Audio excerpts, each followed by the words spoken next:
Malis. Kahapon ko lang ito alisin. Ito na. Bukado. Nagatan natin. Tama.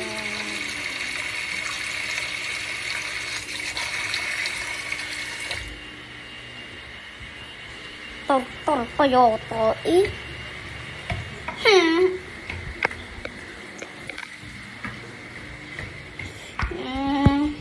Daddy, malungkot na malungkot na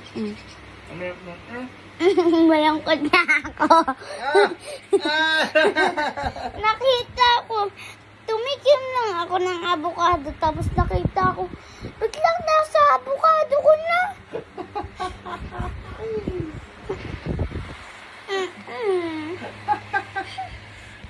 Pinakatawa kay mami. Ayan, ano? Oh! Hala! Asan ang ipin mo? Ano?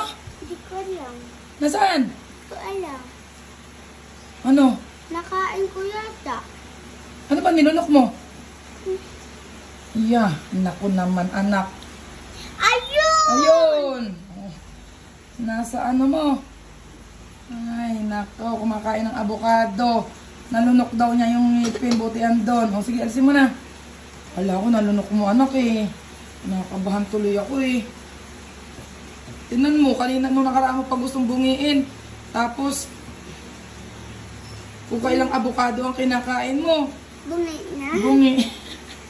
Nabungi ka na. Gary. Atingin. Ilang ano ka pa mag-iintay niya bago ka magkangitin. Oh, ilang yun. Ganun talaga pagka nag 7 years old.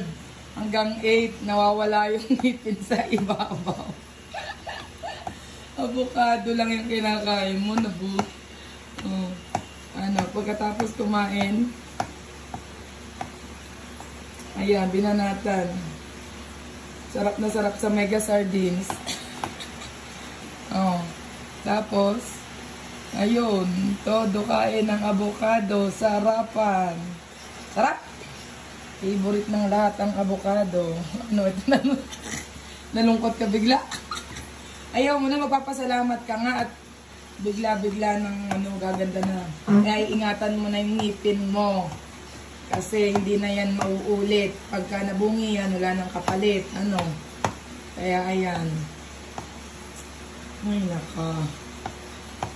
Ganun talaga. Masa mo nilagay? Ayaw mo na, kumain ka na muna.